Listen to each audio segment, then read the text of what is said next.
Welcome Trinidad and Tobago to our News 4 report, a product of the Government Information Services Limited. I'm Joseph Lopez. Let's take a look at the headlines. Proposed runoff elections under the Constitution Amendment Bill 2014 draws attention from many quarters. We explain its purpose. Trinidad and Tobago leads the charge in the Caribbean in the banning of shark finning as the shark population depletes. And the Ministry of Gender, Youth and Child Development hold public consultations on the Domestic Violence Act 1999. Welcome and thank you for joining us. A proposal for a runoff election in cases where prospective members of Parliament do not get 50% of the votes cast in a general election has proved to be the most controversial of the 4 points in the package outlined by Prime Minister Kamla Persad-Bissessar last Monday, and which are to be debated in the House of Representatives on August 11th. The most pressing question being asked as controversy rages across the country is, where did this idea come from? As Kimberly Ramkalawan tells us in this report, it is stated in an addendum to the report submitted by the Constitution Reform Commission after consideration of its second round of national consultations on the issue. The report was submitted to the Prime Minister in last December, following consultations which began in March 2013. Further consultations were held earlier in the year, with the process resuming in February 2014. From then, the Commission is said to have met and considered the issues raised, listing a number of recommendations in late April this year. As a result, the following were added on to the report, which the Commission had submitted to government previously. In this latter document, 4 areas are to be looked at for urgent consideration in the move to amend the Constitution. These were the introduction of a term limit for the office of the Prime Minister, a proposed amendment to the existing right of recall for all MPs, fixed dates for general elections, and a clincher, runoff polls in elections when MP may have gotten the most votes cast in a constituency but does not get 50% of the votes cast. In justifying these moves, the Commission recommends that there be individual bills for each matter, suggesting that a right of recall and proposal for term limits would require only a simple majority. The Commission also notes that it was satisfied that there was sufficient support for the idea of the recall of elected parliamentarians and the introduction of a term limited on the office of the Prime Minister, and that these issues should be addressed at the earliest possible opportunity. It also reminds the public that there already exists a right of recall in the current Constitution, and this has been exercised already in recent years. However, the addendum report suggests the introduction of fixed dates for general elections be given priority and pursued as a separate bill and require special majority, noting that this will allow the political culture of the country to become less election-oriented and more policy implementation-oriented. The addendum recommends a fairer method in the electing of MPs while at the same time ensuring proportional representation in the Senate through the transfer selection from the Prime Minister and opposition leadership to the electorate by computing votes cast for all parties at a general election, such that it will have an accurate representation in the membership of the Senate. The Commission sees this recommendation as separating the function of the representation of the people from the task of serving the population through the executive branch of government. This aims at separating ministerial duties from MP duties and serving their constituencies. As a result, the introduction of proportional representation in the Senate as a precursor to the introduction of the reform of the executive will provide for ministers to be drawn exclusively from the Senate. So far, so good. But when it comes to the proposal for the runoff elections, one of the points of objection in the public is, where did it come from? Well, it's right there in the supplementary report by the commissioners. Here's how they presented it, as a measure which they said will make for fairer representation of the people in the House of Representatives. Through the introduction of the runoff system, the report said an MP will be elected by the majority of voters in each constituency. Listed as recommendation 48 in the addendum, the proposal states that the use of the runoff system of elections is applicable in those constituencies where no candidate has been elected by a margin greater than 50% of the votes cast for all candidates in such constituencies. This seeks to correct the current system, which looks at a candidate winning more than 50% of the votes cast. However, the Commission cites examples over the years where candidates have been elected as MPs on a plurality rather than majority. This will also lead to runoff elections at a later date, possibly 2 weeks, between the two top candidates. The Commission says this will ensure a majority result, thereby removing any uncertainty about the status of a majority representative. It also adds that this will not necessarily affect the appointment of the Prime Minister by the President, as it may not affect the outcome of the number of seats already won under the current system. The Commission notes that its recommendations are supportive of this legislative intention and affirms its satisfaction in providing feedback to the government through the addendum provided. Kimberam Kalawan, News 4. The Ministry of Gender, Youth and Child Development is continuing to consult with the public on the Domestic Act 1999. The consultations are aimed at examining the negative behaviors that affect the family and the relevant legislation necessary to protect victims and criminalize behavior. San Fernando City Hall has hosted the second session in a series of public meetings put on by the Ministry on the Domestic Violence Act. Domestic violence is defined as any form of mental, verbal, physical, emotional, psychological, or sexual abuse committed by anyone against a spouse, child, dependent, or any other member of the household. Gender Minister the Honorable Clifton Decoto says domestic abuse is a reality in Trinidad and Tobago, and this is evidenced by the statistics. Steady increases in the number of charges for sexual offences with females as victims from the period 2009 to 2013. These acts of aggression range from grievous sexual assault to rape, incest, and serious indecency, with well over 200 reported cases in 2012 alone. The report for the same period also showed 93 reported cases in the southwestern region of Trinidad and Tobago, and 161 cases in the southern region. Further analysis of the data provided by CAPA on domestic violence-related murders for the period 2010 to 2013 revealed that most of the deceased were beaten to death at the hands of a common-law husband, spouse, or ex-boyfriend. Minister Decoto is worried about the large number of domestic violence cases and what it must mean for the creation of broken homes and broken families. He explains that in a one-year period, the National Domestic Violence Hotline received almost 900 calls. He says this is an indication that victims are reaching out for help and their call for intervention and protection must be heeded. He describes domestic violence as a family cancer and assures that the government is bent on finding a cure.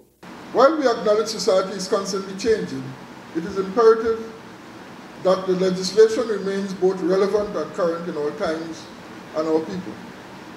Guided by the tenets of full inclusion, as well as continuous empowerment of our citizens, the national consultations on the Domestic Violence Act are in fulfillment of the first and second pillars of sustainable development, people-centered development, and poverty eradication and social justice. The government of Trinidad and Tobago acknowledges that the family is the most basic unit of society. We are fully committed to advancing not only the survival of the family, but the healthy and happy existence of each member. We seek to foster a society that ensures the prosperity of all citizens, regardless of age, sex, race, or abilities. A representative of the Lengua Improvement Welfare and Cultural Organization present at the consultation is reminding the minister that the judiciary must also be well consulted on the new laws, as there are instances under the current law where spiteful parties cause justice to not be done.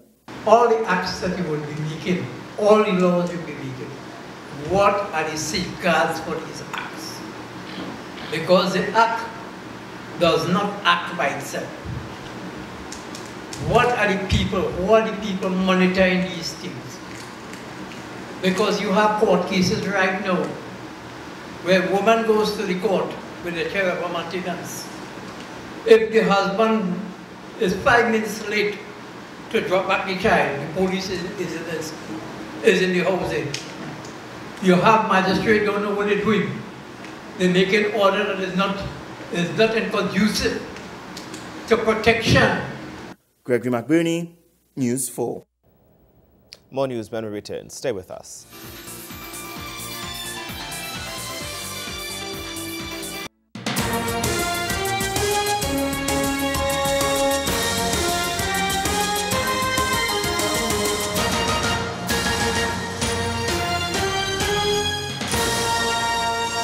Welcome back. Matchday 5 of the National Super League was contested on Wednesday with games nationwide. The News 4 Sports crew ventured to the rainy Maracas Valley, where the home team hosted the pride of the industrial capital, Club Sando.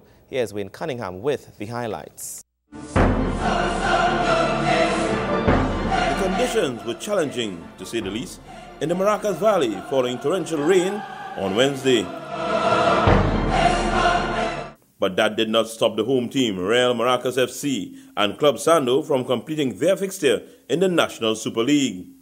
Sando with the ball in the back of the net, but offside is the call.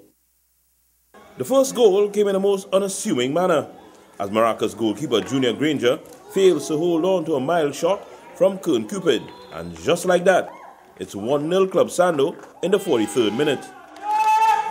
15 minutes into the second half, the Southerners got a second. Keron Mitchell with the last touch in the scramble. Devon Modeste then turned on the style, but no profit. Number 3 was not fine coming though. Akeem Humphrey putting the match out of the reach of Maracas in the 65th.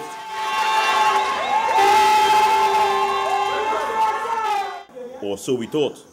Shaquille Smith putting one back for the home side in the 77th minute to make it 3-1.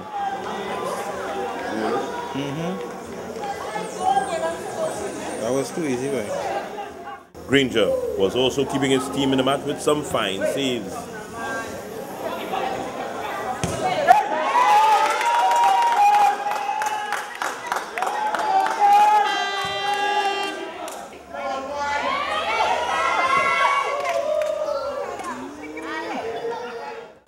He was inspiring the men up front, and Maracas came right back into the match with 2 minutes left in regulation time, as Dylan Bartholomew makes it 3-2.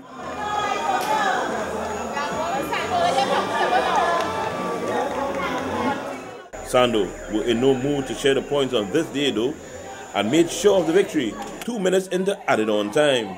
Andre Kwashi making the final score 4-2, much to the delight of the Club Sando faithful.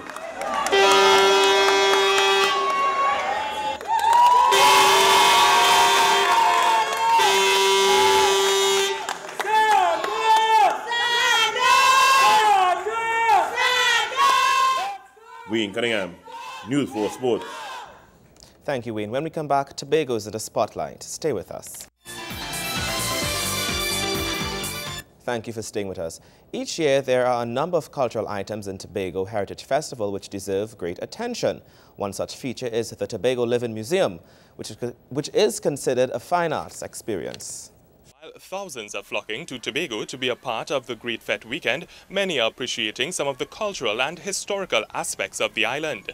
News 4 visited the Scarborough Secondary School, where we saw firsthand the Living Museum, which forms part of the Heritage Festival, which coincides with Great Fete weekend.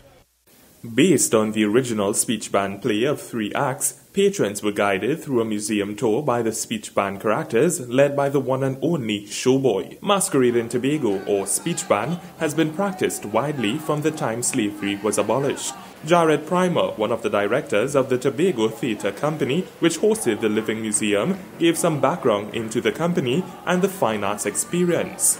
Theatre stands for transforming, healing and pouring through arts, and we use the arts to teach, to empower young people and to really bring our culture to life really here in Tobago. Us, the team of us being trained professionals in theatre arts, we want to use our professional training, fuse it with the culture and really deal with social issues and really bring young people into really understanding how this art could be used to really uplift themselves and Trinidad and Tobago. The Living Museum presented 4 different experiences in each set, including Tobago Crusoe, Cultural Icons Speak, Juve Morning, and Family Matters. Well, to me, a museum, first of all, speaks of preservation of past artifacts, information, events, paintings, and for us it's living because we use the actors to actually bring paintings, sculpture, statues alive. We wanted people to have the experience of actually interacting with history, having a sense of what took place, what might have taken place, because clearly we have taken some artistic liberties, but we always make sure that the facts and the information that we collect when we do our research is accurate. And people tend to think history is boring or heritage can be boring, depending on how you present it. We thought that if we do a museum that's alive, where people can interact with history and engage with history, that'll keep them interested in studying who we are, what we are about, and wanting to invest in Heritage Festival. Each scene along the tour told a different yet interconnected story that revolved around Tobago's struggles, growth, and relationship with Trinidad. It's very informative, right? You learn a lot of things cultural, that you didn't know about back in the days, right? And I would say it's a very, very nice experience. Well, it was very informative. I think that it's something new to me, but the idea of bringing this museum, the history alive, and the storyline, it really kept the storyline from beginning to end. I really enjoyed it thoroughly, as you can see, sweating, but it was really informative. I really liked it. Boss, real Tobago long time thing. There where the youths and them supposed to come and see where the culture come from. Good man, great. Well, as you can see, the Living Museum was definitely full of culture, heritage, and spoke a lot to individuals in society, and they're connecting with their past. So if you're in Tobago for a Heritage Festival next year, the Living Museum is definitely one item that should be top on your agenda. Nikolai Edwards, News 4. Thank you, Nikolai. And that's how we wrap up this edition of our News 4 Report, a product of the Government Information Services Limited. Remember, you can view a repeat of our newscast weekdays at 6 a.m. and feel free to visit our Facebook page at facebook.com/OurTV4, and you can visit our YouTube channel, youtube.com/GISLTD. I'm Joseph Lopez. Thank you for watching.